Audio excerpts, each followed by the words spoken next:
not my light duct tape to the wall.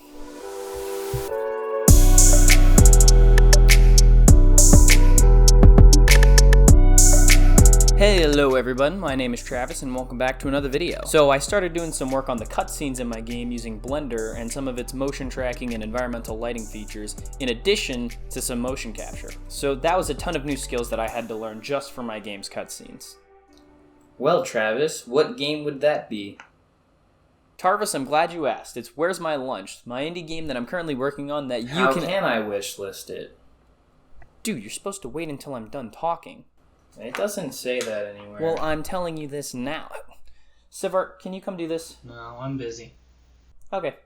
Yeah, well, maybe you can try counting to 10 or something. Frickin' interns. Really? Nothing? I don't get any leeway around here. I don't even get paid. You know what? You're right. I'm sorry. And in fact, I've actually been meaning to give this to you. Really? What is it? Read it. It's from me.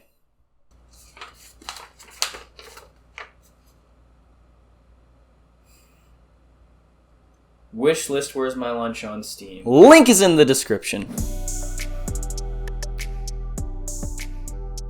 Deadline's coming up around the corner, so I've had to crunch a little bit, but that's what always happens in game development, so nothing surprising here. I basically finished up all the programming stuff required for the game, but we'll talk about that later. I've spent most of the time just doing and redoing the cutscenes. There was already a couple that I had in there already, but they are not up to par, and I definitely think I can do them better this time around. I think just adding in animations and just having some practice just made me a lot better at the stuff that I could do a lot better now. For some of the cutscenes, I started to use motion capture. So let me show you how this works. I got my motion capture suit on here, and basically all I have to do is press record, and I'm just kidding. I don't have a motion capture suit. I'm not dummy rich.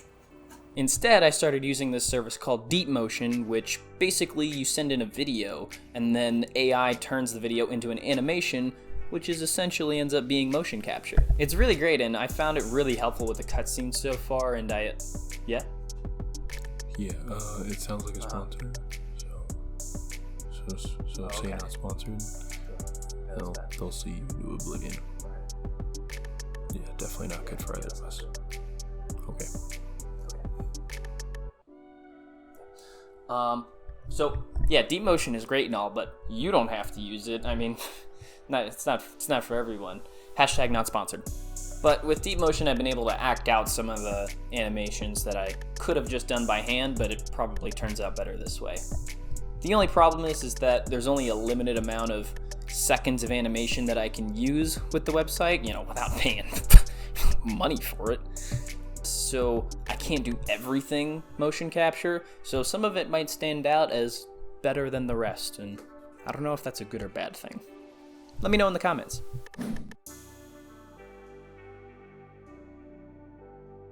I also improved the lighting in the scenes by a lot, because before I was just lighting it with point lights, which just created harsh shadows, and it just sucks. So I started using this magical thing called HDR eyes, and that basically gives me nice, even lighting. I think you're starting to see a pattern of the more stuff that's out of my hands and automated, the better it ends up being.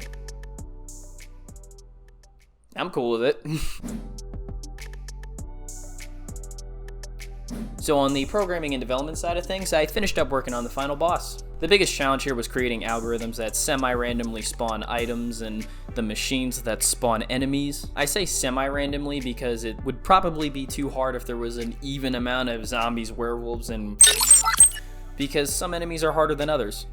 That third enemy was top secret, so I had to bleed them out real quick. Thanks, good catch. So I pushed some numbers around so that it gives a reasonable spread of easier enemies and harder ones. It was also challenging spawning items into the level because this is the only level that isn't linear in a way. So I'll have no idea how many items the player will need, so I just start spawning them in kinda randomly. One of the challenges was figuring out how to spawn them in only while the player isn't looking at them, because that'd be kinda weird if something just popped right in, like right in the middle of your face. And one of the last things I did was I modeled out the machines that spit the enemies out, and I gave them some nice little mysterious smoke with a nice little particle system from Unity.